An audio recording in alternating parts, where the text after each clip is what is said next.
मुझे अच्छी तरीके से याद है कि एक बार मैं ट्रेन के मेरे पास टिकट नहीं थी, ठीक है, तो ट्रेन का जो कनेक्टर होता है ना उसके साइड में बाथरूम होता है, तो मैं दो बाथरूम के बीच में जब सो के जा रहा था ना, उस समय मेरे को बड़ा वो हो रहा था, दुख, ठीक है यार, टिकट ले लेनी चाहिए। पापा ने पैसे दिए थे, हम उसका इधर उधर खर्च करते हैं, ठीक है।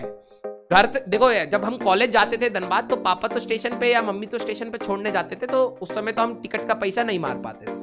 लेकिन जब कॉलेज से वापस आ रहे होते थे ना सेमेस्टर खत्म होने के बाद, तो मैं पैसे इधर उधर कॉलेज में ही उड़ा देता था, और मेरे को लगता था दोस्तों के साथ चले जाएंगे बैठे बैठे, और क्या है, 12 घंटे की दूरी है, हाँ, मूवी चला लेंगे, 2-3 मूवी देखेंगे, बकैती करेंगे, इधर उधर घूमेंगे, हो जाएगा काम। उस समय पता लगा कि हम अकेले ही जा रहे हैं। पापा बीच में बुलाए थे, हम पैसा इधर उधर उड़ा दिए, अब सीट मिली नहीं, सर्दी का समय था, तो जब हम बाथरूम के दो बाथरूमों के बीच में हम अपना, भाई साहब 3 बजे के बाद नींद आने लगी, हमें लगा अब नहीं होगा भाई। पहले मैं इस दरवाजे के पास, क्योंकि ठंड का वो था, तो दरवाजा मैंने बंद करा और मैं यहाँ पर दरवाजे के पास सो गया। तो भाई साहब कहीं स्टेशन पे रुकी तो दरवाजा तो बंद था मैं सो रहा हूँ।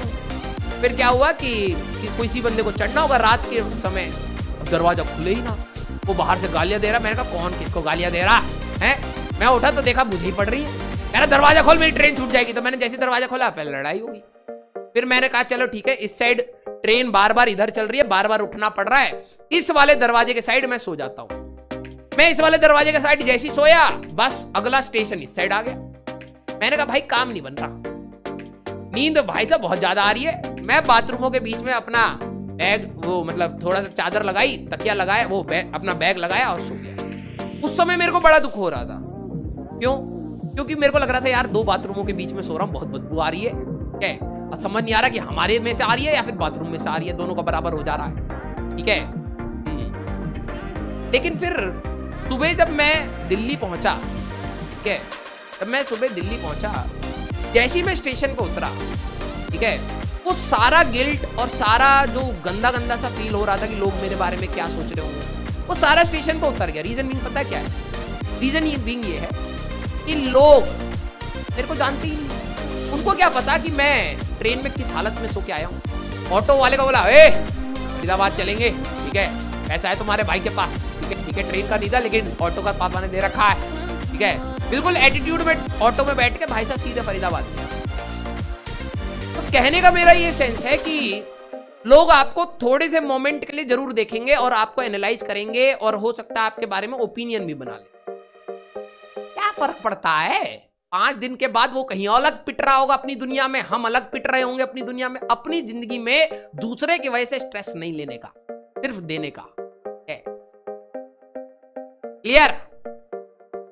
हाँ, ये सही बात है भाई, दूसरे का ज्यादा स्ट्रेस लेने का नहीं। ठीक है, लाइफ चली जाती आगे, और ज्यादा नहीं कर पाए तो क्या हुआ? भगवान ने भेजा इसलिए था कि जाओ बकैती काटा, क्योंकि पर्पस ऑफ लाइफ तो किसी को भी नहीं पता है है ना? पर्पस ऑफ लाइफ तो किसी को भी नहीं पता है। भगवान ने धरती पे भेजा है, जाओ भैया 60-70 साल तुम्हारे लिए पनिशमेंट है, जाओ, हाँ कलयुग है, जाओ।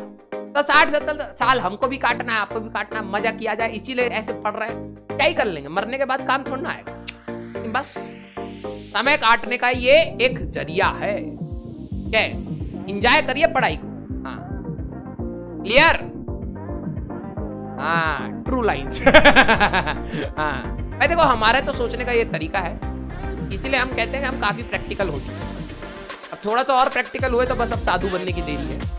हाँ, किसी दिन प्रवचन देते हुए मिलेंगे तुम्हें, हाँ, पंडाल वंडाल में। क्लियर? आ जाओ भाई। तो हम कहां पर थे? हम कुछ इंपॉर्टेंट पॉइंट्स पे थे आ जाओ बैक टू IIT। अगर नहीं हुआ तो भाई साहब लोग बहुत गंदा गंदा बोलते हैं, प्लीज पढ़ लो। हाँ, ये बात भी है, ठीक है। हाँ।